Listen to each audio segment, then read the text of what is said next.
Nadda ji, I want to start by asking you about the significance of this round of assembly elections. 824 seats, about 18% of India's electorate. The large focus has so far been on West Bengal. But from the perspective of the Bharatiya Janata Party, how important are the southern states in your calculation? Tamil Nadu, Kerala, Puducherry. Do you see the BJP as a fringe player in this election in the south, or do you see yourself as using this election as a stepping stone going forward? You see, we take every election in an important way and we take it very seriously. This time we have got an opportunity to prove ourselves in the southern states, and we want to avail this opportunity, and that is why we are going in an aggressive manner on issues which are related to development and which is also related what has stopped the development in the south and how we can go forward under the dynamic leadership of Shri Narendra Modi ji. All these issues we are going to put forth before the people, before the electorate of the southern states. I find that in this elections we are going to form the government in West Bengal, we will retain Assam, and we will NDA will win in Tamil Nadu, and we will form government in Puducherry, and we will do good in Kerala. This is what we feel, and we want to make this election where issues are important, and how electorate accepts these issues will be the important aspect on which we will be strategizing. And we take this election very in an important way, seriously, and we development is our agenda which we are going to put forth before the southern states.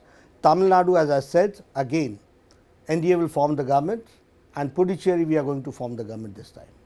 So, we are currently in Tamil Nadu, and I want to spend some time talking to you about your party's prospects over here. You are in alliance with the AIADMK. This time they are without the towering personality of J. Lalita. There is also a lot of anti-incumbency. We saw in the Lok Sabha elections of 2019, the DMK alliance got 39 seats, just one seat they could not get. All the other Lok Sabha seats were won by the DMK. How difficult does it put the BJP, how difficult does it make it for the BJP to try and win when you are on the side of a party which has so much anti-incumbency to deal with?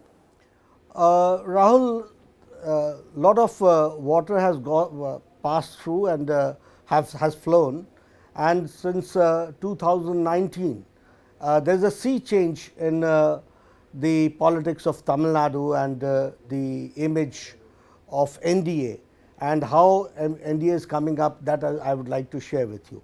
If I talk about the schemes, I find that the schemes initiated by Prime Minister Modi has been successfully implemented by the Tamil Nadu government, the AIADMK government in Tamil Nadu, and I can see that at the grassroots level that development has taken place.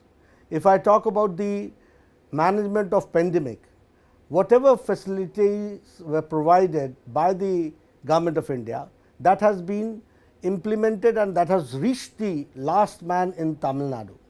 If I talk about the vaccination, people talk about Modi UC, that inoculation vaccination program has been successfully being implemented in Tamil Nadu. If I talk about the schemes and the budget, in Modi 2, first year approximately 1.5 lakh crores were allotted to Tamil Nadu, and that has been spent again in Modi 2.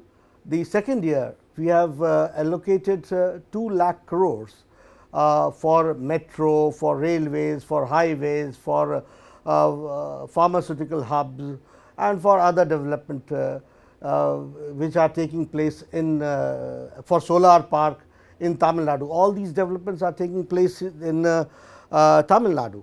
If I talk about the cultural identity, Prime Minister Modi has seen that the cultural identity of Tamil Nadu is brought forward not only on the national forums, but also on international forums. And here in Tamil Nadu also, it was Modi ji who gave the permission for Jallikottu. If I talk about the veterinary veil, that has also been accepted, very much appreciated by the people of Tamil Nadu. So, if we are talk on the cultural side, the social side, the development side, lot of development is taking place in Tamil Nadu, and the popularity of Modi ji is immense. So, we feel, and there is no anti-incumbency and there is no pro-incumbency towards DMK. So, and if I talk about DMK, people have not forgotten the whole UPA government, the people have not forgotten. When I talk about 2G, it means 2 generations of Maran family involved in corruption. If I talk about 3G, it is the Karunanidhi family which is has been involved for 3 generations in corruption. If I talk about 4G, it is Congress party which has been involved in corruption for 4 generations.